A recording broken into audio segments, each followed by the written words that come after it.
everyone, thank you for coming to my speech today. Today I will be talking about the Triangle Shirtwaist Factory fire. So nowadays, a lot of laws and rules are implemented due to ignorant events and mistakes that us humans have done in the past, such as speed limits, crosswalks, stoplights, or if you live in California, earthquake drills, right? But have you ever wondered about the safety regulations that have occurred and what has caused them? Well, in the Shirtwaist Factory fire, 146 female factory workers died due to unsafe working standards, non-operational elevators, locked doors, and narrow hallways. Why do you think this is important? Well, to have a better understanding of why we have these safety regulations implemented throughout the workforce and stuff. So the legal requirements for fire exits and safety inspections are important in our day-to-day lives due to the poor working conditions of the past. This allows us as a society to help another in a precautionary need, such as fire exits, sprinkler installations, and workers' rights. Fire exits are based on the history of the factory.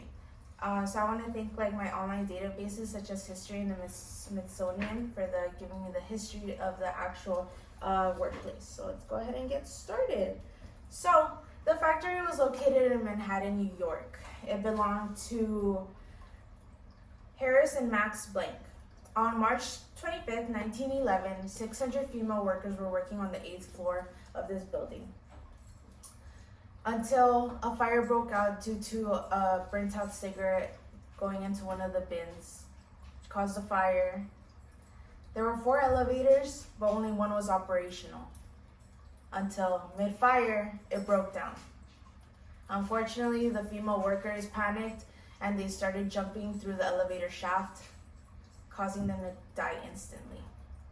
The other group would go down into the hallways, thinking it's a door to the exit, only to find out that that door is locked.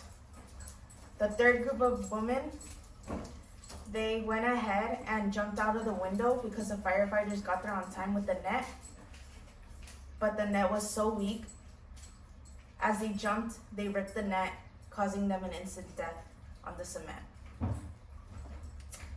All this happened within 18 minutes. Due to lack of exits, 146 female workers died. This would be considered the first workplace disaster in New York City. So an implemented law was made for outward swinging doors and unlocked exit doors as well. With fires, you think with water it'll be a solution, right? Water, fire, putting it out. Well, the owner tried, but the hose was moldy, didn't work, broken, so that couldn't work. And the only solution there were sprinklers.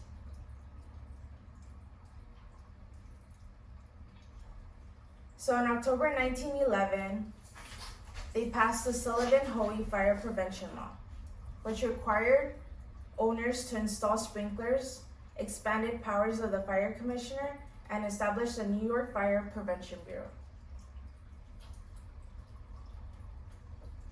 So see, that's how it broke down at the end of the day. So you think they would have fire extinguishers. Fire extinguishers were invented in the 1800s, but they weren't forced at every building. Nowadays, they are required at every building at a certain amount of distance for easy reach and easy access. So all this caused a ruckus in New York City as far as workers' rights. There were multiple rallies and protests, and they all advocated for better protection and safer environments at the workplace. One of these people that really made an impact was Frances Perkins, who was the executive secretary of the New York Consumers League. She then established the FIC, which is the Factory Investigating Commission, who examines working conditions of factories. Perkins, along with Alfred Smith and Robert Wagner, they all moved into federal positions under FDR's administration. Doing so and moving into a higher federal position allowed them to implement those safety regulations and stuff all throughout the nation of the US of A. And due to the article in the University of Pennsylvania, 20 laws were passed due to this event, which covered fire safety, fire inspections, and sanitation. So before unions, they had to rely on state and federal governments in order to make a change. Nowadays, we have unions that do protect us from those laws and stuff. So fire inspections and safety are very relative to today.